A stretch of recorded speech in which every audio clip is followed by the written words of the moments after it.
वो भारतीय ब्रांड्स जो कभी फुटपाथ और रेलवे स्टेशनों पर बिकते थे लेकिन आज मल्टीनेशनल कंपनी बन चुके हैं। देश की इन कंपनियों की कहानी जानकर आपका सीना गर्व से चौड़ा हो जाएगा। नंबर 7, वाडीलाल। एक जमाने में गुजरात के रेलवे स्टेशन के बाहर एक ठेले पर बिकने वाली ये आइसक्रीम आज इंटरनेशनल फ्रीजर तक पहुंच चुकी है। वाडीलाल की शुरुआत 1907 में अहमदाबाद से हुई थी। सिर्फ एक छोटी सी आइसक्रीम मशीन और ठेला ही उसकी पहली दुकान थी, लेकिन धीरे धीरे स्वाद और क्वालिटी ने इतना नाम कमाया कि आज वाडीलाल सिर्फ भारत ही नहीं, अमेरिका, कनाडा, यूएई, ऑस्ट्रेलिया और यूरोप के कई देशों में मौजूद है। ये सिर्फ आइसक्रीम नहीं, अब फ्रोजन फूड्स और रेडी टू ईट आइटम्स का बड़ा ब्रांड बन चुका है। नंबर 6, बीकानेर वाला। 50 के दशक में दिल्ली के चांदनी चौक से शुरू हुआ बीकानेर वाला रेलवे स्टेशन के पास मिठाइयां और नमकीन बेचता था, लेकिन उसके स्वाद में कुछ ऐसा जादू था कि लोग पैकेट भर भर कर घर ले जाते थे। आज बीकानेर वाला सिर्फ एक मिठाई की दुकान नहीं बल्कि एक ग्लोबल ब्रांड बन चुका है। अमेरिका, दुबई, सिंगापुर से लेकर कनाडा तक इसके आउटलेट्स और प्रोडक्ट्स मौजूद हैं और ये ब्रांड अब रेस्टोरेंट, केटरिंग और पैक्ड फूड सेक्टर में भी छा चुका है।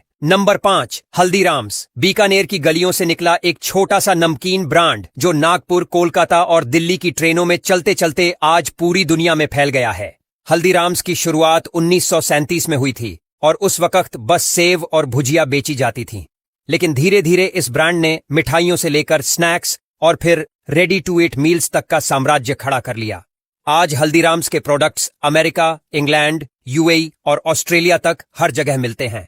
नंबर 4, डाबर। 1884 में एक वैद्य जी ने कोलकाता की गलियों में एक छोटी सी आयुर्वेदिक दवा की दुकान शुरू की थी। वही दुकान आगे चलकर बन गई डाबर। शुरू में स्टेशन पर लोग इनसे हाजमे की गोली या च्यवनप्राश खरीदते थे, लेकिन अब डाबर एक मल्टीनेशनल एफएमसीजी ब्रांड बन चुका है। इसके juice, herbal toothpaste, hair oils और हेल्थ सप्लीमेंट्स दुनिया भर में बिकते हैं। डाबर ने आयुर्वेद को ग्लोबल बना दिया और रेलवे स्टेशन से शुरू हुआ ये ब्रांड आज सुपरमार्केट की शान बन चुका है। Number 3, Britannia. बंगाल की एक बेकरी से शुरू हुआ ब्रिटानिया रेलवे के कैंटीन और स्टेशनों पर बिस्किट बेचने के लिए फेमस था। Tutti Frutti, Good Day, Marie biscuit, ये नाम लोगों के सफर का हिस्सा बन गए थे। आज ब्रिटानिया भारत का ही नहीं बल्कि पूरे वर्ल्ड का एक बड़ा फूड ब्रांड है। इसके डेयरी प्रोडक्ट्स, बेकरी आइटम्स और स्नैक्स दुनिया भर में बिकते हैं। भारत का ये छोटा सा बिस्किट ब्रांड आज एक मल्टीनेशनल फूड कंपनी बन चुका है। नंबर 2, हैवेल्स। कभी दिल्ली में एक छोटे से स्टोर से तार और इलेक्ट्रिक स्विच बेचना शुरू किया था।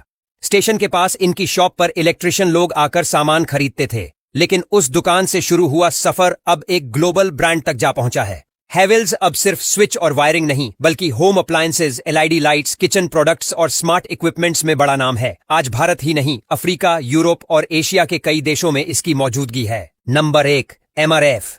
चेन्नई की गलियों से शुरू हुआ एमआरएफ यानी मद्रास रबर फैक्ट्री एक समय में स्टेशन के पास साइकिल की ट्यूब और टायर बेचता था। 1940 के दशक में शुरू हुआ ये ब्रांड धीरे धीरे इतना बड़ा हो गया कि आज ये भारत का सबसे बड़ा टायर निर्माता है। और एमआरएफ सिर्फ टायर तक सीमित नहीं है, आज ये फार्मा, स्पोर्ट्स और मोटर स्पोर्ट्स इंडस्ट्री तक में पैर जमा चुका है। एमआरएफ टायर्स अब दुनिया के कई देशों में एक्सपोर्ट किए जाते हैं और इसका लोगो आज भी इंटरनेशनल रेसिंग इवेंट्स में दिखता है।